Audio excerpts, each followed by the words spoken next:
ความสุขคือปรัชญาการเติมเต็มชีวิตส่วนบุคคลดังนั้นหากคุณไม่รู้นิยามความสุขของตัวเองคุณอาจจะเอานิยามความสุขของคนอื่นมาใช้ก็ได้ครับความสำเร็จคือการที่คุณได้เติบโตมากขึ้นและในขณะเดียวกันมันก็คือการที่คุณได้เข้าใจชีวิตเข้าใจโลกมากขึ้นนั่นคือการตื่นรู้ครับ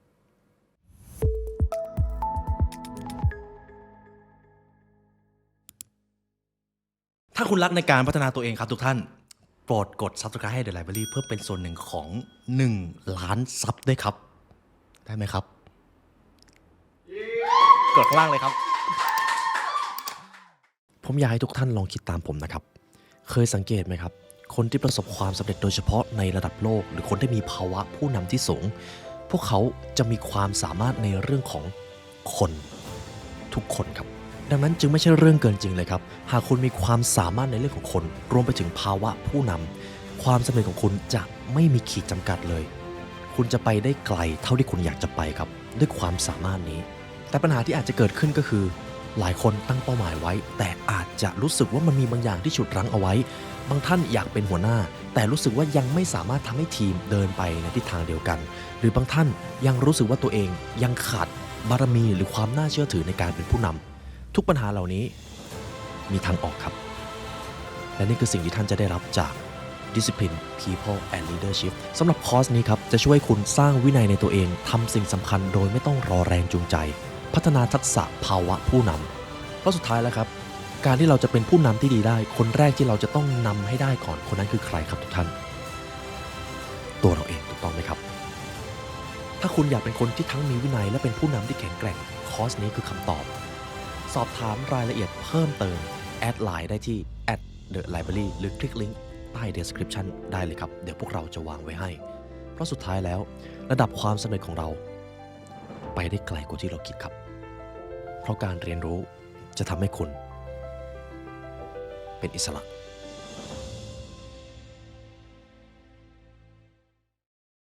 เราจะมาพูดถึง Fundamental หรือหลักการพื้นฐานของความมั่งคั่งและความสุขกันครับในเอพิโซดนี้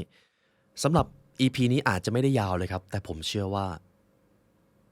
มันจะทำให้ชีวิตของท่านไม่เหมือนเดิมหากคุณผู้ฟังอยากประสบความสำเร็จจะมีอยู่4หลักการพื้นฐานที่สำคัญมากซึ่งถ้าคุณรู้ครับการเดินทางไปสู่ความสำเร็จนั้นคุณจะเดินทางด้วยความเข้าใจมากขึ้นคุณจะมีความสุขมากขึ้นและที่สำคัญคุณจะหลงทางน้อยลงหรือถ้าหลงทางคุณจะกลับมาได้เร็วเพราะนี่คือหลักการพื้นฐานก่อนอื่นผมจะขออนุญาตนิยามคำว่าหลักการพื้นฐานก่อนครับหลักการพื้นฐานในที่นี้เราพูดถึงในเชิงความสำเร็จและการพัฒนาตัวเองดังนั้นหลักการพื้นฐานคือแนวทางที่สามารถใช้ได้โดยที่ไม่ล้าสมัยไปตามกาลเวลาและที่สำคัญจะยังมีผลต่อความก้าวหน้าในชีวิตแม้ว่าคุณจะมีรูปแบบที่แตกต่างจากเดิมอย่างไรก็ตามแต่หลักการพื้นฐานจะเป็นรากฐานที่สำคัญสำหรับความสำเร็จของคุณซึ่งหลักการพื้นฐานทั้งหมดจะมีอยู่แค่4ข้อครับ4ข้อเลยข้อที่1 wealth ครับความมั่งคั่งในเชิงหลักการพื้นฐานของความมั่งคั่งสิ่งที่มันสำคัญต่อจากนั้นคือการเข้าใจนิยามของมันนิยามของความมั่งคั่งครับผมอยากถามคุณผู้ฟังก่อนว่าหากคุณจะต้องอธิบายความมั่งคั่งคุณจะอธิบายมันออกมาอย่างไรตอบผมได้เลยครับความร่ำรวยความสุขความมั่งมีความมั่นคงการมีความสัมพันธ์ที่ดีคุณอาจจะมองว่าสิ่งเหล่านี้เป็นความมั่งคั่งได้ซึ่งไม่ใช่เรื่องผิดเลยครับและผมจะมีนิยามอย่างหนึ่งมาให้คุณผู้ฟังซึ่งมันจะครอบคลุมนิยามความมั่งคั่งและคุณจะรู้ถึงแนวทางการสร้างมันขึ้นมา Wealth is the individual freedom on financial and lifestyle ความมั่งคั่งคือนิยามส่วนบุคคลของอิสรภาพทางการเงินและวิถีชีวิตครับสิ่งนี้หมายความว่าอะไรหากผมร่ำรวยมีอิสรภาพทางการเงินแต่ผ ผมไม่มีความสุขเลย ผมไม่มีสุขภาพที่ดี งานที่ผมทำก็เครียดหนักมาก อาจจะเพราะงานมันหนัก ความคาดหวังมันสูง ผมไม่มีความสุขเลย แต่ผมมีเงินนะ แบบนี้ถือว่าไม่มั่งคั่งครับ แต่ในทางเดียวกัน ผมมีความสุขมากเลยนะครับ ผมมีสุขภาพที่ดี ผมมีความสัมพันธ์ที่ดี ผมมีไลฟ์สไตล์ที่ผมต้องการ แต่ผมไม่มีเงินสักบาทเลย แบบนี้ก็ยังไม่เรียกว่ามั่งคั่งครับ ดังนั้นความมั่งคั่งคือวงกลมทั้งสองวงที่มันสอดคล้องกัน คือสถานะทางการเงินที่เป็น financial freedom ของคุณ และวิถีชีวิตที่คุณพึงพอใจกับมันจริงๆ และเพื่อที่จะให้คุณผู้ฟังเข้าใจทั้งสองสิ่งนี้ครับ เราก็จะมาแยกย่อย อิสรภาพทางการเงินครับ แนวทางการบริหารเงินที่ดีที่สุดในชีวิตของผมที่เคยเจอมาจากหนังสือ Your Money or Your Life นะครับ ก็คือการเปลี่ยนเงินไปเป็นพลังชีวิต เป็นค่าตัวเลข หากค่าพลังชีวิตของผมคือ 60 ก็เท่ากับว่าทุกๆ ครั้งที่ผมใช้จ่ายเงิน 60 บาท ผมกำลังแลกพลังชีวิตของตัวเอง 1 ชั่วโมง และถ้าผมใช้จ่าย 600 บาท ผมกำลังเอาเวลาชีวิตของตัวเอง 10 ชั่วโมง ไปแลกกับของชิ้นนั้น และในขณะเดียวกัน หากคุณมีการบันทึกการไหลเวียนของพลังชีวิตของตัวเอง คุณจะเป็นคนที่เข้มงวดและคุณจะใส่ใจแนวทางการใช้เงินหรือใช้พลังชีวิตของตัวเองมากขึ้น สิ่งเหล่านี้เราได้พูดคุยกันไปใน Your Money or Your Life นะครับ ซึ่งด้วยโปรเจกต์นี้เองเราเลยได้สร้าง Financial Discipline Planner ขึ้นมา ทุกท่านสามารถดูได้ข้างล่างนะครับ เพื่อที่คุณผู้ฟังจะได้แท็กพลังชีวิตของตัวเอง ได้ตั้งเป้าหมายของตัวเอง 10 ปี 5 ปี 3 ปี 1 ปี 1 เดือน 1 สัปดาห์ เพราะทั้งหมดเพื่อ financial independence ของท่านครับ อันนี้คือวงกลมวงที่ 1 วงกลมวงที่ 2 คือวิถีชีวิต คำว่าวิถีชีวิตมันดูกว้างมากเลยถูกต้องไหมครับ วิถีชีวิตของผมกับวิถีชีวิตคุณผู้ฟังไม่มีทางเหมือนกัน แน่นอน คำถามคือ คุณผู้ฟังอยากมีวิถีชีวิตแบบไหนครับ ลองเริ่มตามผมมาแบบนี้นะครับ คุณคิดว่าคุณอยากตื่นนอนกี่โมงครับ เลือกเวลาที่คุณชอบได้เลยครับ ตัดทุกปัญหาเรื่องงานตัดทุกอุปสรรคออกไปเลยนะครับ วิถีชีวิตที่ดีสำหรับคุณ คุณคิดว่าคุณอยากตื่นนอนกี่โมง และหลังจากที่คุณตื่นนอน คุณอยากใช้เวลาไปกับกิจวัตรอะไร หากคุณเป็นคนมีงานยุ่งมากๆ การออกกำลังกายตอนเช้าอาจจะเป็นเรื่องยากสำหรับคุณมากๆถูกต้องไหมครับ ซึ่งหากคุณผู้ฟังอยากจะมีวิถีชีวิตการออกกำลังกายในตอนเช้า แต่คุณยังทำไม่ได้ นั่นหมายความว่าอะไรครับ คุณยังไม่มั่งคั่งนั่นเอง เพราะคุณยังไม่ได้วิถีชีวิตที่ตัวเองต้องการมา ทีนี้เราพูดถึงกิจวัตรยามเช้า คุณอยากทำงานอย่างไรครับ เริ่มงานกี่โมง ทำงานเกี่ยวกับอะไร แล้วมี work from home หรือไม่ เลิกงานกี่โมง ยิ่งคุณตอบดีเทลได้มากเท่าไหร่ คุณจะยิ่งรู้ครับว่าวิถีชีวิตแบบไหนที่คุณต้องการ เพราะสุดท้ายครับ ชีวิตที่ไม่มีงานชาวญี่ปุ่นนะครับนิยามของชาวญี่ปุ่นจะบอกว่าคนที่ไม่ทำงานคือคนไร้ค่า ในจิตวิทยามนุษย์ก็คือ ถ้าเราไม่มีงานทำก็เท่ากับว่าเรากำลังละทิ้งการมีคุณค่าในตัวเองไปโดยไม่รู้ตัว การทำงานจึงเป็นเรื่องของวิถีชีวิตด้วยครับ ทีนี้ครับ หลังเลิกงานคุณอยากจะทำอะไรบ้าง เอาแบบที่คุณต้องการเลยครับ คุณจะดูซีรีส์จะดูสื่อบันเทิงก็ได้นะครับ แต่คุณแน่ใจจริงๆหรือเปล่าว่าคุณอยากได้วิถีชีวิตแบบนั้นจริงๆ ยังจำช่วงเวลาที่เราถ่ายโซเชียลมีเดีย1 ชั่วโมง 2 ชั่วโมงแล้วรู้สึกผิดไปทั้งวันไหมครับ มันรู้สึกแย่ถูกต้องไหมครับ ซึ่งจริงๆแล้วนั่นอาจจะไม่ใช่ชีวิตที่คุณต้องการเลย คุณแค่เครียดจากวิถีชีวิตก่อนหน้า ก็เลยหาความบันเทิง แต่ถ้าคุณมีวิถีชีวิตที่ดีมากๆ คุณจะไม่ค่อยอยากได้ความบันเทิงอะไรทำนองนี้ครับ และที่สำคัญครับ คุณอยากเข้านอนกี่โมง หากคุณงานยุ่งมากๆการจะนอนเร็วก็อาจจะเป็นเรื่องยากและถ้าคุณอยากนอนแล้วทำไม่ได้แสดงว่าคุณยังไม่มั่งคั่งตามนิยามของคุณนั่นเองเห็นไหมครับเรื่องวิถีชีวิตเป็นเรื่องซับซ้อนครับผมเลยเอามาแยกย่อยให้คุณผู้ฟังลงดีเทลมากขึ้นมีการตอบถึงเวลาตอบถึงการใช้กิจวัตรและทีนี้คุณผู้ฟังเข้าใจถึงอิสรภาพทางการเงินและการมีวิถีชีวิตที่คุณต้องการถ้าคุณมี2 อย่างนี้ปุ๊บครับคุณคือคนมั่งคั่งทันทีสมมติคนคนหนึ่งแล้วกันครับอาจจะไม่ได้มีเงินถึงขั้นเดือนละล้านเดือนละแสนเขาอาจจะมีเงินเดือนทั่วไปเลยครับ20,000 30,000ตามค่าเฉลี่ยคนไทยแต่งานของเขามีเวลาตื่นเช้ามาออกกำลังกายเขาไม่ต้องเร่งรีบไปเจอรถติดเพราะบ้านเขาอยู่ใกล้ๆเขาเดินไปทำงานได้แล้วที่ทำงานเขาก็เป็นงานที่เขาชอบ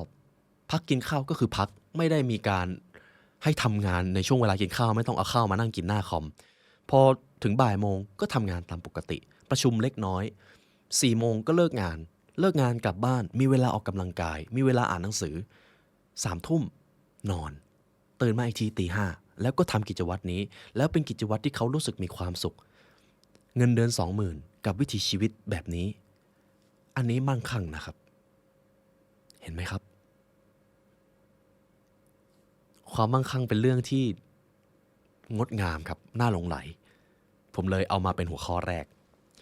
หัวข้อที่2คือ happiness ความสุขครับหลักการพื้นฐานตัวที่2ที่เราจะต้องเข้าใจและเราคิดว่าเราเข้าใจมันแต่เราอาจจะไม่ค่อยเข้าใจคือความสุขครับความสุขคือ the individual philosophy of life fulfillment ความสุขคือปรัชญาการเติมเต็มชีวิตส่วนบุคคลอีกครั้งหนึ่งนะครับความสุขคือปรัชญาการเติมเต็มชีวิตส่วนบุคคลนั่นหมายความว่าอะไรความสุขของผมมันคือปรัชญาการเติมเต็มของผมแต่ก็ใช่ว่าหากคนอื่นจะต้องมามีปรัชญาแบบผมและเขาจะได้รับการเติมเต็มนิยามความสุขไม่เหมือนกันเลยครับในแต่ละคนสิ่งที่เรามีความสุขสำหรับอีกคนหนึ่งอาจจะไม่ใช่ความสุขของเขาก็ได้ดังนั้นหากคุณไม่รู้นิยามความสุขของตัวเองคุณอาจจะเอานิยามความสุขของคนอื่นมาใช้ก็ได้ครับและผลลัพธ์ก็คือสำเร็จแล้วนะแต่ไม่มีความสุขเลยเพราะเราอาจจะยังไม่เข้าใจคำนี้พอสมควรนั่นเองครับและเพื่อที่จะให้คุณเข้าใจความสุขเป็นรูปธรรมมากขึ้นผมจะต้องอิงอยู่กับความต้องการพื้นฐาน6อย่างของมนุษย์ซึ่งเป็นโมเดลของ NLP นะครับความต้องการพื้นฐานของมนุษย์มีอยู่6อย่างแต่ก่อนที่คุณจะไป6อย่างนั้นผมขออนุญาตให้คุณผู้ฟังเลือกเป้าหมายในชีวิตของคุณมา3ข้อพอครับขอให้คุณมีเป้าหมายแล้วกันนะครับ3 ข้อครับอะไรก็ได้คุณจะอยากรวยอยากมีบ้านอยากมีรถอยากมีงานอยากจะเปลี่ยนแปลงโลกอะไรก็ได้ครับแต่ขอแค่3 ข้อและทีนี้วางทั้ง3 ข้อนั้นเอาไว้นะครับถ้ายังคิดไม่ทันสต็อปคลิปนี้แล้วค่อยคิดหรือเขียนลงไปก็ได้นะครับส่วนต่อไปที่เราจะมาดูกันก็คือความต้องการพื้นฐานของเราความต้องการพื้นฐานของมนุษย์ทั้ง6อย่างได้แก่ 1. ความมั่นคงหรือ certainty ความมั่นคงในที่นี้ก็คือการไม่ต้องเผชิญกับความผันผวนของชีวิตการคาดเดาได้ว่าชีวิตนี้จะเจออะไรบ้างมนุษย์ไม่ชอบความไม่แน่นอนครับความมั่นคงเลยเป็นตัวแรกตัวที่2คือ variety ความตื่นเต้นประสบการณ์ใหม่ๆตัวที่3คือ growth การเติบโตการได้เรียนรู้การได้เป็นบุคคลที่ดีกว่าเดิมความต้องการที่4 significant ครับการได้รับการยอมรับการได้รับการสรรเสริญได้รับเกียรติยศความต้องการที่5 love ความรักทั้งการได้รับและการได้ให้ไปคนที่ มี priority หรือมีลำดับความสำคัญเป็นครอบครัวลึกๆแล้วเขากำลังถูกขับเคลื่อนด้วย love ครับและตัวที่6ครับก็คือ contribution การได้ช่วยเหลือผู้อื่นผมอยากให้คุณผู้ฟังลองดูตัวเองหน่อยครับว่าเป้าหมายทั้ง3ข้อเมื่อกี้เลยมันไปตรงกับความต้องการตัวไหนซึ่งผมจะ disclaimer นะครับสมมุติคุณอยากมีเงินสำหรับบางคนการมีเงินเยอะคือ certainty แต่สำหรับบางคนการมีเงินเยอะคือ variety ก็ได้นะครับและเอาจริงๆแล้วหากลงรายละเอียดไปกว่านั้นจริงๆคุณอาจจะไม่ได้ต้องการเงินคุณต้องการอะไรบางอย่างหรือคุณอาจจะต้องหรือรู้สึกอยากหลบหลีกบางอย่างก็เลยเอาเงินมาเป็นตัวตั้งคือถ้าคุณโค้ชกับผมคุณจะได้เจอสิ่งนั้นครับแต่ผมอยากให้คุณผู้ฟังลงรายละเอียดแล้วคุยกับตัวเองให้มากที่สุดเป้าหมายที่คุณตั้งมาคุณเอาไปทำไมมันสำคัญกับคุณยังไงผมมีโอกาสได้โค้ชหลายท่านนะครับซึ่งการโค้ชก็คือการดึงศักยภาพคนด้วยการตั้งคำถามและการหาความต้องการที่แท้จริงของเขาแล้วก็เปลี่ยนสร้างแนวทางใหม่ให้เขาบรรลุผลสำเร็จมากขึ้นกว่าเดิมเป้าหมายส่วนใหญ่ที่ผมจะเจอนะครับ1ก็คือเรื่องเงิน2ก็คือเขาอยากมั่นคงกับ3คือครอบครัวอีกอันหนึ่งก็คือการได้ไปเที่ยวตัวแรกเลยครับคือเรื่องเงินส่วนใหญ่นะครับคนที่มีเป้าหมายเรื่องเงินหากลงลึกถึงความต้องการหรือ intention จริงๆอย่างแรกคือเขาต้องการที่จะมีอิสรภาพในชีวิตกับอย่างที่สองเขาอยากหลุดออกจากพันธนาการบางอย่างจากอดีตมันเลยออกมาแบ่งออกมาได้เป็น2ขั้วก็คือ toward กับ away ครับ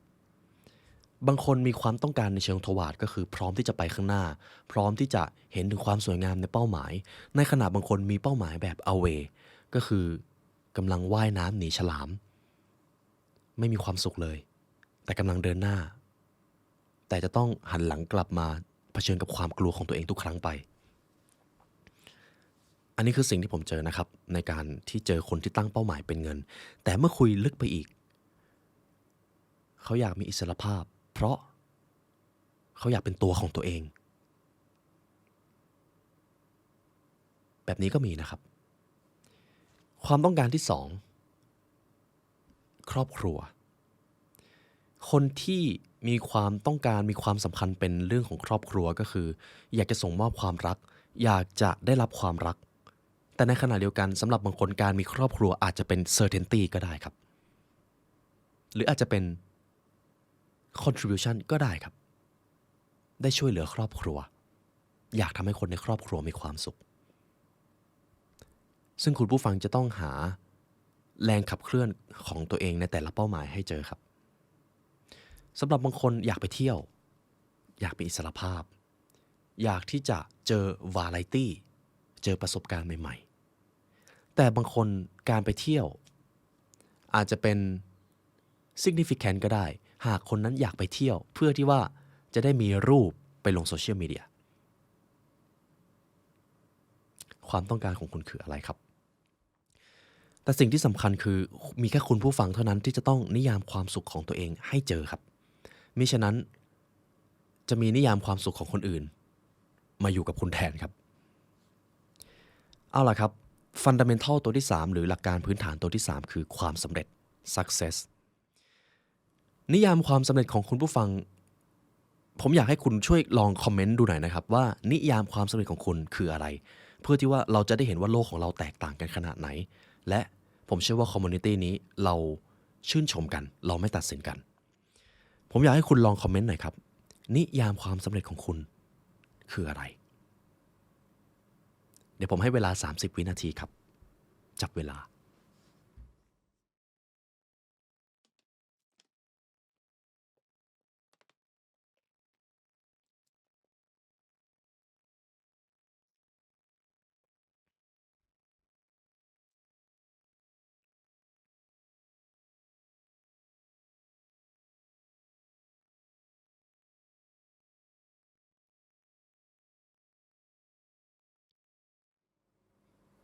เอาล่ะครับเยี่ยมครับทุกท่าน เราได้ถ่ายทอดนิยามความสำเร็จของเราออกไปแล้วนะครับทีนี้เรามาดูนิยามความสำเร็จในเชิงของหลักการพื้นฐานกันความสำเร็จคือ the individual way to growth and enlightened ความสำเร็จคือการได้เติบโตและการตื่นรู้ในแนวทางของตนความสำเร็จคือหนทางของการเติบโตและการตื่นรู้ในแนวทางของตนสิ่งนี้มีความหมายว่าอะไรรู้ไหมครับความสำเร็จคือการที่คุณได้เติบโตมากขึ้นและในขณะเดียวกันมันก็คือการที่คุณได้เข้าใจชีวิตเข้าใจโลกมากขึ้นนั่นคือการตื่นรู้ครับหากคุณไปถามนิยามความสำเร็จของคนส่วนใหญ่หากเขาตอบว่าความมั่นคงจริงๆแล้วเขาไม่ได้ต้องการมั่นคงครับเขาต้องการเติบโตเพราะความมั่นคงไม่ได้นำมาซึ่งความสำเร็จความมั่นคงคือ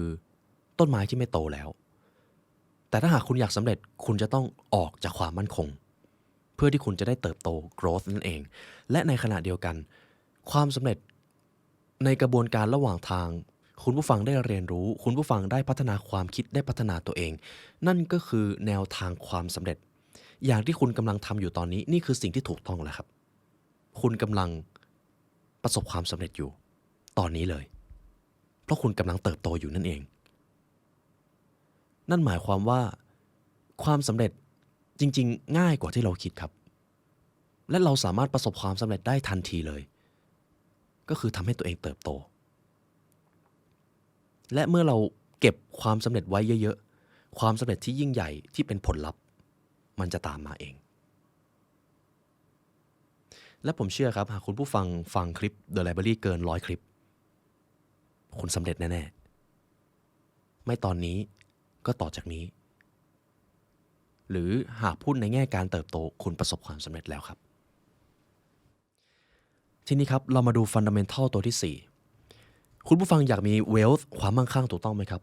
คุณอยากมีความสุขคุณอยากมีความสำเร็จซึ่งทั้งหมดนั้นเรายังไม่ได้พูดเลยครับว่าเราต้องทำอะไรเพื่อที่จะสร้างมันขึ้นมา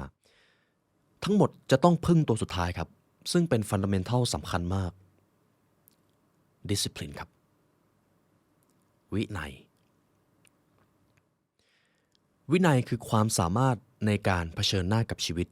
the individual ability to confront life ในคำกล่าวของคุณหมอสกอตต์เพกเขาก็ได้กล่าวครับว่าชีวิตเป็นเรื่องยากในศาสนาพุทธก็ได้กล่าวครับชีวิตคือความทุกข์และวิธีการที่คุณจะเผชิญหน้าเอาชนะชีวิตได้ก็คือการมีวินัยการมีวินัยครับคือการไม่ยอมแพ้มันคือการกล้าเผชิญหน้าในสิ่งที่ไม่ว่าคุณจะอยากเจอหรือไม่อยากเจอก็ตามแต่คนที่ไม่มีวินัยจะเอาแต่หลบหลีกหนีและละทิ้งความรับผิดชอบของตัวเองหากคุณอยากประสบความสำเร็จคุณผู้ฟังคิดว่าใครกันที่จะทำให้คุณประสบความสำเร็จได้ตัวคุณเท่านั้นถูกต้องไหมครับหากคุณอยากจะมีความสุขใครคือคนรับผิดชอบความสุขของคุณครับก็ตัวคุณเองหากคุณอยากมีความมั่งคั่งใครครับที่จะเป็นคนส่งมอบอิสรภาพทางการเงินและส่งมอบวิถีชีวิตที่ดีให้กับตัวคุณได้ก็มีแค่ตัวคุณเองแล้วการที่คุณกล้าเผชิญหน้าทั้งการลงมือทำและการเผชิญหน้าทางความคิดคือการค่อยๆเอาวินัยมาจับแล้วก็เดินหน้าสร้างผลลัพธ์เหล่านั้นขึ้นมาครับและในเรื่องของวินัยหากเราจะต้องพูดกันเราอาจจะได้อีกคลิปหนึ่งเลยในช่วงก่อนหน้าคุณผู้ฟังน่าจะได้เห็นเราทำคอร์ส Self Discipline Mastery ก็ได้ผลตอบรับดีมากๆครับขอบคุณคุณผู้ฟังทุกท่านและเชื่อว่าจะมีรุ่นต่อไปแน่นอนเพราะเรื่องของวินัยครับจะทำให้คุณกล้าเผชิญหน้ากับชีวิตและมันจะเป็นปัจจัยพื้นฐานความสำเร็จในทุกด้านของคุณและนี่ก็คือบทเรียนที่เรามาพูดคุยกันนะครับ Four Fundamental of Happiness and Wealth และเช่นเคยครับหากคุณผู้ฟังมาถึงตรงนี้ก็ขอบคุณและเป็นเกียรติอย่างยิ่งครับที่เรามีโอกาสได้มาเรียนรู้ด้วยกันในวันนี้ได้เวลาอันสมควรแล้วครับทางผู้ร่วมงาน The Library Learn และตัวผมไลออนยุวสิงห์ขอกล่าวอำลาทุกท่านไปก่อนขอให้วันนี้เป็นวันที่ดีของทุกท่านครับสวัสดีครับถ้าคุณรักในการพัฒนาตัวเองครับทุกท่าน โปรดกด Subscribe ให้ The Library เพื่อเป็นส่วนหนึ่งของ1ล้านซับด้วยครับได้ไหมครับกดข้างล่างเลยครับ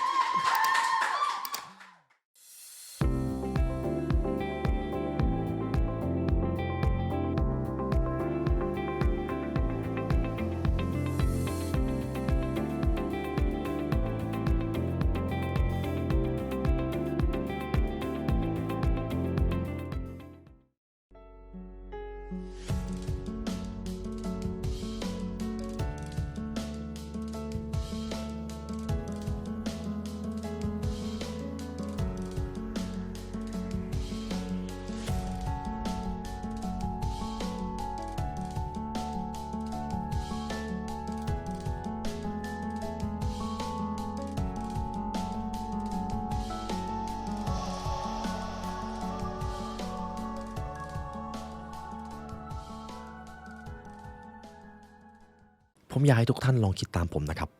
เคยสังเกตไหมครับคนที่ประสบความสำเร็จโดยเฉพาะในระดับโลกหรือคนที่มีภาวะผู้นำที่สูงพวกเขาจะมีความสามารถในเรื่องของคน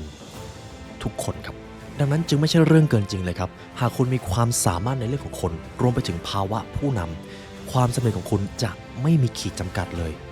คุณจะไปได้ไกลเท่าที่คุณอยากจะไปครับด้วยความสามารถนี้แต่ปัญหาที่อาจจะเกิดขึ้นก็คือหลายคนตั้งเป้าหมายไว้แต่อาจจะรู้สึกว่ามันมีบางอย่างที่ฉุดรั้งเอาไว้บางท่านอยากเป็นหัวหน้าแต่รู้สึกว่ายังไม่สามารถทำให้ทีมเดินไปในทิศทางเดียวกันหรือบางท่านยังรู้สึกว่าตัวเองยังขาดบารมีหรือความน่าเชื่อถือในการเป็นผู้นำทุกปัญหาเหล่านี้มีทางออกครับและนี่คือสิ่งที่ท่านจะได้รับจาก Discipline People and Leadership สำหรับคอร์สนี้ครับจะช่วยคุณสร้างวินัยในตัวเองทำสิ่งสำคัญโดยไม่ต้องรอแรงจูงใจพัฒนาทักษะภาวะผู้นำเพราะสุดท้ายแล้วครับการที่เราจะเป็นผู้นำที่ดีได้คนแรกที่เราจะต้องนำให้ได้ก่อนคนนั้นคือใครครับทุกท่านตัวเราเองถูกต้องไหมครับถ้าคุณอยากเป็นคนที่ทั้งมีวินัยและเป็นผู้นำที่แข็งแกร่งคอร์สนี้คือคำตอบสอบถามรายละเอียดเพิ่มเติมแอดไลน์ได้ที่ @thelibrary หรือคลิกลิงก์ใต้ description ได้เลยครับเดี๋ยวพวกเราจะวางไว้ให้เพราะสุดท้ายแล้วระดับความสำเร็จของเราไปได้ไกลกว่าที่เราคิดครับเพราะการเรียนรู้จะทำให้คุณเป็นอิสระ